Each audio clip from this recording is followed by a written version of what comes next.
Ranthambore senior secondary school में की online classes में आपका स्वागत है। आज हम संकुलन क्षमता की गणना करेंगे और संकुलन क्षमता की गणना में हम BCC यानी बॉडी सेंटर्ड काय केंद्रित एकक कोशिका में संकुलन क्षमता की कैलकुलेशन करेंगे। तो उसके लिए देखें कैसे करनी है कैलकुलेशन हमें। उसके लिए क्या करेंगे, सबसे पहले हम BCC की बात करें तो BCC में जो स्ट्रक्चर होती है वो इस प्रकार की होती है हमारी।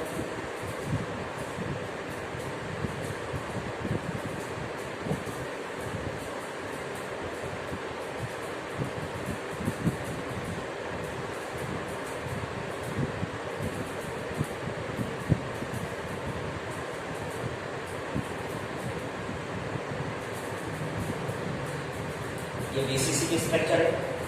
इसमें देखें हम तो परमाणुओं की संख्या की जब हम बात करेंगे तो परमाणुओं की संख्या को किस प्रकार इसमें निकाला जाएगा। तो देखें सबसे पहले हम परमाणुओं की संख्या की बात करें तो परमाणु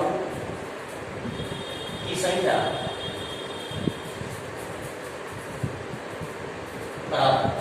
कैसे निकालेंगे, कितने कोने हैं हमारे, 8 कोने हैं।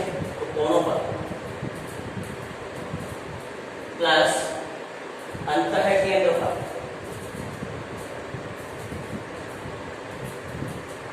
कोनों पर प्लस अंतः केंद्रफल। कोनों पर देखिए हम तो 8 कोने हैं। 8 कोने, एक कोने का योगदान 1/8 है। 8 इंटू 1/8 करेंगे, 8 इंटू 1/8 करेंगे प्लस 6 प्लस अंतर केंद्र पर करेंगे हम 1। इस तरह से हमारे जो परमाणु है वो कितने परमाणु सामने आते हैं, हमारे 2 परमाणु निकलकर आते हैं। 2 परमाणु मतलब 2 गोले, 2 परमाणु मतलब 2 गोले। अगर हम 2 गोलों के आयतन की बात करें तो 2 गोलों का आयतन, 2 गोलों का आयतन होगा हमारा 2 इंटू 4/3 पाई आर क्यूब, यानी 8/3 पाई आर क्यूब। ठीक है, ये हमारा क्या आ गया, गोलों का आयतन आ गया, क्योंकि क्रिस्टल में गोलों द्वारा घेरा गया आयतन आ गया हमारा। अब क्या चाहिए हमें, इस कोर की लंबाई चाहिए। तो माना कोर की लंबाई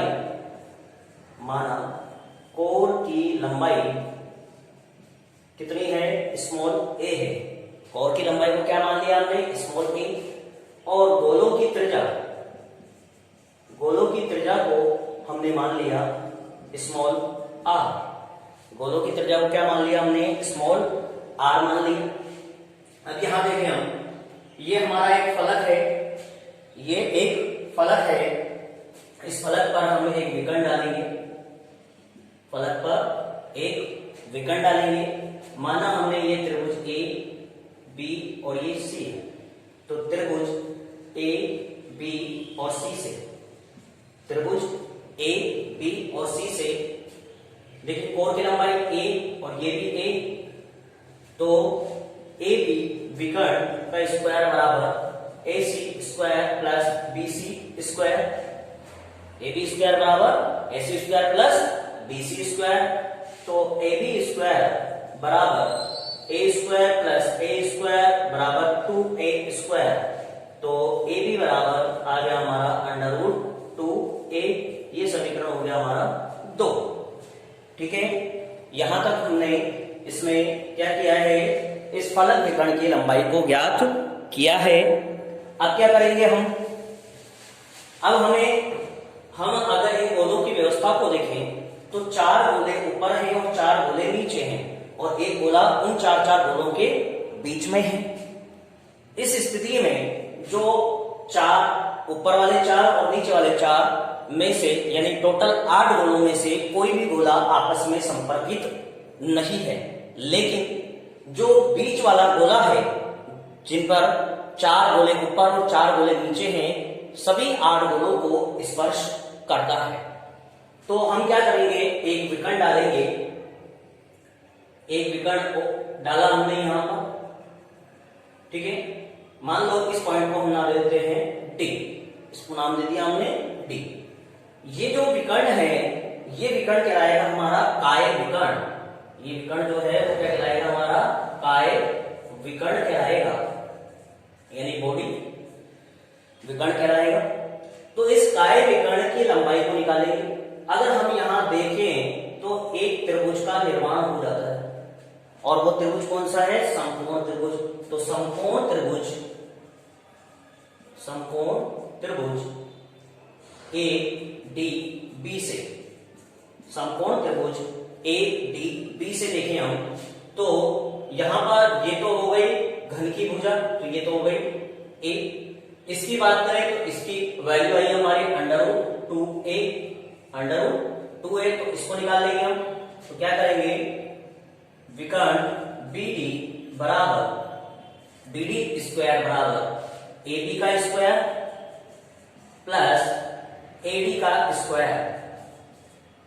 AB का स्क्वायर देखें हम तो AB का स्क्वायर √2a यानी 2a square plus a square, इससे आ गया हमारा 3a स्क्वायर। BD स्क्वायर बराबर आता है हमारा 3a स्क्वायर, तो BD बराबर हो गया हमारा √3a।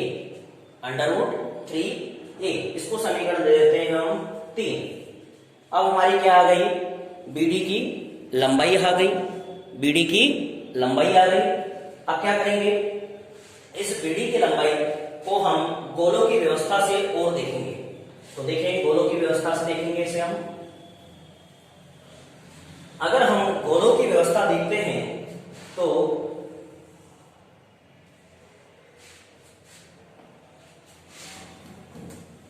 अगर हम गोलों की व्यवस्था देखते हैं तो देखें यहां देखें हम तो देखें एक गोला यहां पर है, इसमें एक ये बीच वाला गोला है हमारा पूरा, ये पूरा गोला है, और एक गोला यहां पर, ठीक है। यहां पर एक गोले की त्रिज्या ये हो गई, ये बीच में पूरा गोला है, और एक गोला ये है। अगर हम गोले की त्रिज्या को स्मॉल r से दर्शाएं तो स्मॉल r, ये भी स्मॉल r, और ये वाली r, और ये वाली भी r। तो कितने r हो गए? 4r। तो गोलों की व्यवस्था को अगर हम देखते हैं तो गोलों की व्यवस्था को जब हम देखते हैं तो उस स्थिति में जो हमारा BD की लंबाई आती है वो कितनी आती है? BD की लंबाई हमें प्राप्त होती है 4r। यानी गोलों की व्यवस्था से देखें, गोलों की व्यवस्था से देखें तो गोलों की व्यवस्था को देखने पर जो हमें BD प्राप्त होता है वो BD प्राप्त होता है हमें 4r, जिसे कहते हैं समीकरण 4, ठीक है। तो गोलों की व्यवस्था को देखने पर हमें क्या प्राप्त हो गया? BD की लंबाई 4r प्राप्त हो जाती है। अब अगर हम समीकरण 3 और समीकरण 4 से देखें तो समीकरण 3 व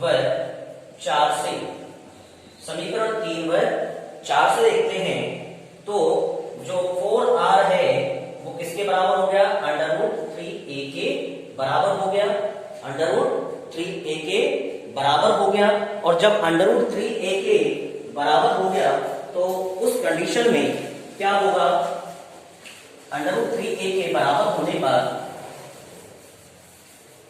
अगर इसको आगे हल करें हम तो a बराबर आता है हमारा, a बराबर 4r/√3, 4r/√3, 4r/√3। इसको समीकरण दे देते हैं हम 5। ये क्या आ गई हमारी? कोर की लंबाई आ गई। ये BCC स्ट्रक्चर में कोर की लंबाई है। अब देखें, BCC स्ट्रक्चर में कई बार एग्जाम में, बोर्ड एग्जामों में प्रश्न पूछा जाता है। वहां पर क्या करता है एग्जामिनर? इनमें क्या कर देता है? r की यानी त्रिज्या की वैल्यू दे देता है, और त्रिज्या की वैल्यू के माध्यम से हमें क्या पूछा जाता है? a यानी कोर की लंबाई के बारे में पूछा जाता है। तो ध्यान रखना है किस प्रकार की वो जालक है या एकक कोष्टिका है, उसी आधार पर हमें फॉर्मूला लगाना होता है। अब क्या करेंगे हम? हमारे पास गोलों का आयतन आ चुका है और भुजा की लंबाई आ चुकी है। अब हम संकुलन क्षमता का फॉर्मूला लगाएंगे। संकुलन क्षमता प्रतिशत, संकुलन क्षमता प्रतिशत बराबर क्या करेंगे, संकुलन क्षमता प्रतिशत बराबर क्रिस्टल द्वारा यानी क्रिस्टल में गोलों द्वारा घेरा गया आयतन, क्रिस्टल में गोलों द्वारा घेरा गया आयतन बटा क्रिस्टल का कुल आयतन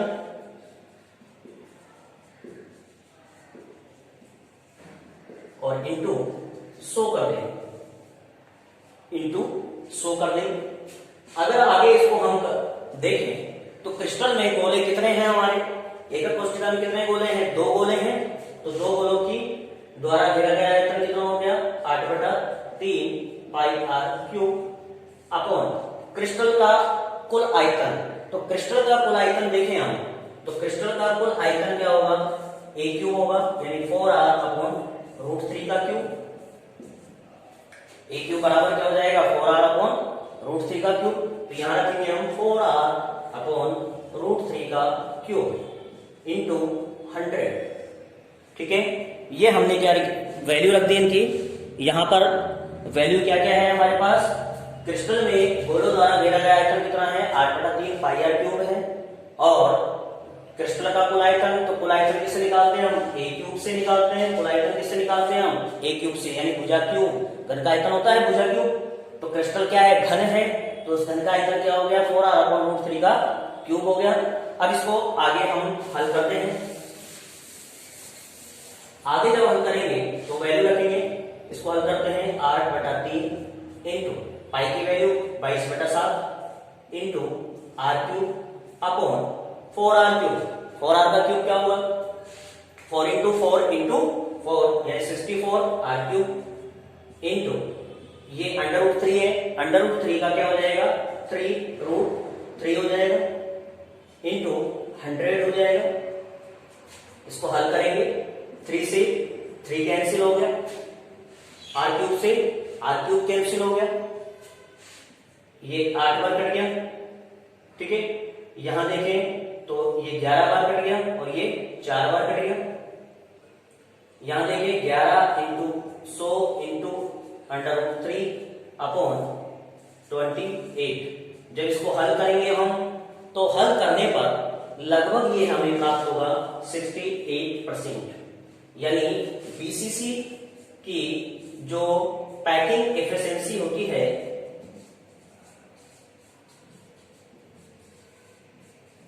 यानी संकुलन क्षमता जो होती है वो कितनी होती है 68% होती है। बीसीसी में जो संकुलन क्षमता होती है वो कितनी होती है 68% होती है। इस तरह से जो बीसीसी है उसमें हम संकुलन क्षमता की गणना कर सकते हैं। यहाँ पर बोर्ड एग्जामों में बीसीसी की प्रश्न पूछा जाता है कि बीसीसी की संकुलन क्षमता कितनी होती है 68% होती है। इससे एक प्रश्न और बनता है, सिद्ध कीजिए कि बीसीसी की संकुलन क्षमता 68% होती है।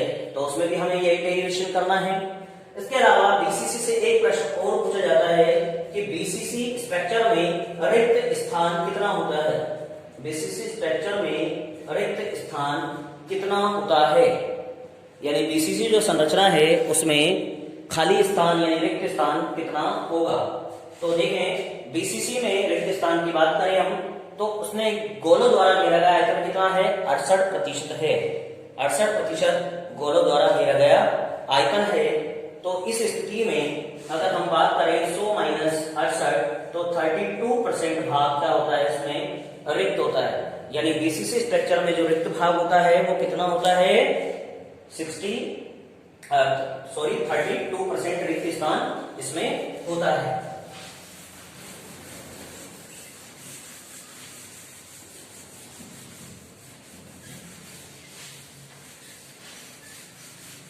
इस तरह से हमारे 3 टॉपिक कंप्लीट होते हैं। सरल में संकुलन क्षमता, बीसीसी में संकुलन क्षमता और एफसीसी में संकुलन क्षमता। सरल में कितनी होती है, सरल में होती है 52.4%, बीसीसी में 68% 68% और एफसीसी में 74%।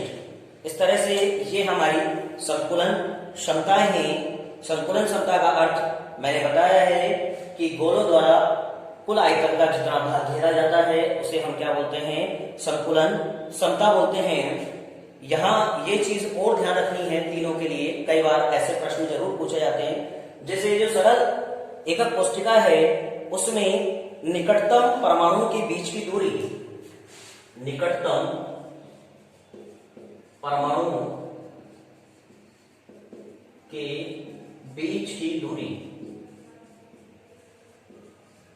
जिसको स्मॉल डी से दर्शाएंगे, और एक पूछा जाता है परमाणु की त्रिज्या।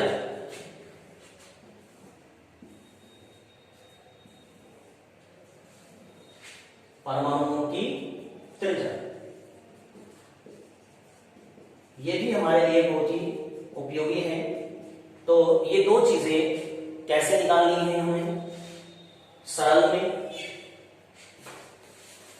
सरल एकक कोष्ठिका में कैसे निकालेंगे निकटतम परमाणुओं के बीच की दूरी और निकटतम परमाणुओं के बीच की दूरी।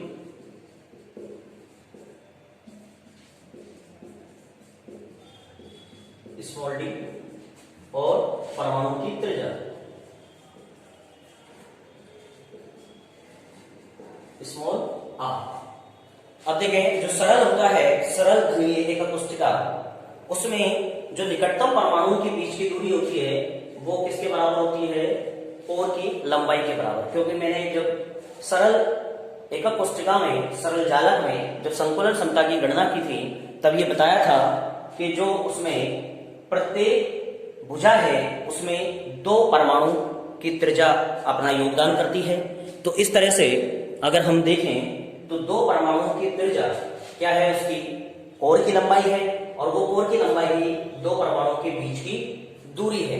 अगर यहां पर हम त्रिज्या की बात करें, तो यहाँ त्रिज्या की बात करें तो त्रिज्या क्या होगी, कोर की लंबाई की आधी हो जाएगी। त्रिज्या क्या हो जाएगी यहाँ पर, कोर की लंबाई की आधी हो जाएगी।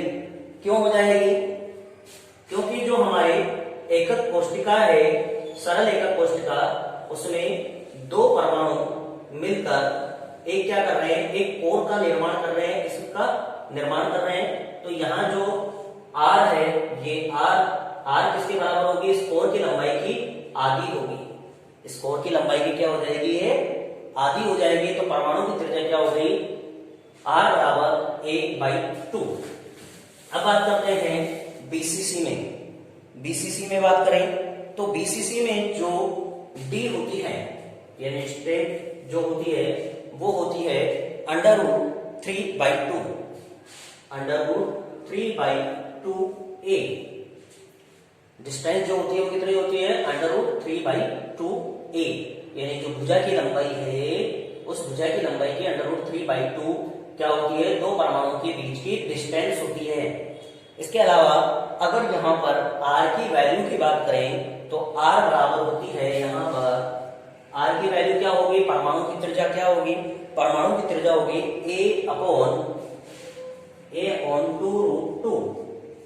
a/2√2।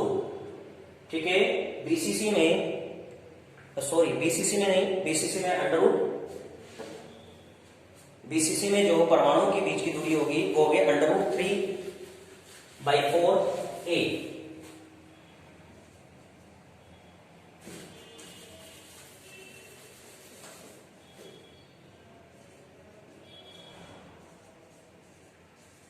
√3/4a होगी।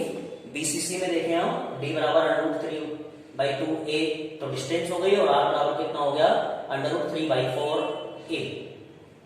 यानी एक तरह से ऐसे बोल सकते हैं कि जो डिस्टेंस है वो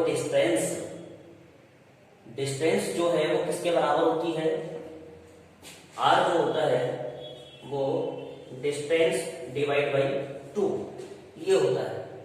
r की वैल्यू जो होती है वो किसके बराबर होती है, डिस्टेंस बाई 2 के बराबर होती है। तो यहां पर देखें हम, यहां पर d की वैल्यू a है तो a/2 हो गया। ऐसे यहां पर √3/2a है तो इसके लिए क्या हो गया, √3/2 इंटू 1/2 कितना आ गया, 103/4a। ठीक है, तो इस तरह से ध्यान रखना है, जो r होता है, r और d में जो संबंध होता है वो क्या होता है, r बराबर d/2 होता है। ऐसे ही यहाँ पर एफसीसी में बात करें तो एफसीसी में d बराबर होता है a/√2, a/√2, a/√2। तो r बराबर क्या हो जाएगा, r बराबर हो जाएगा हमारा डिस्टेंस कितनी है, a/√2 और इंटू 2, तो ये r बराबर हो गया हमारा a/√2। इस तरह से हम परमाणुओं की त्रिज्या एफसीसी में, बीसीसी में, सरल में और निकटतम परमाणुओं के बीच की दूरी आसानी से ज्ञात कर सकते हैं। और अगर हमें संकुलन क्षमता की बात करें तो संकुलन क्षमता कितनी होती है, 52.4% होती है, 68% होती है, सरल में 52.4%, बीसीसी में 68% और एफसीसी में 74% होती है। इस तरह से हमें ये चीजें ध्यान रखनी है, इनमें कोई भी गड़बड़ हमें नहीं करनी है।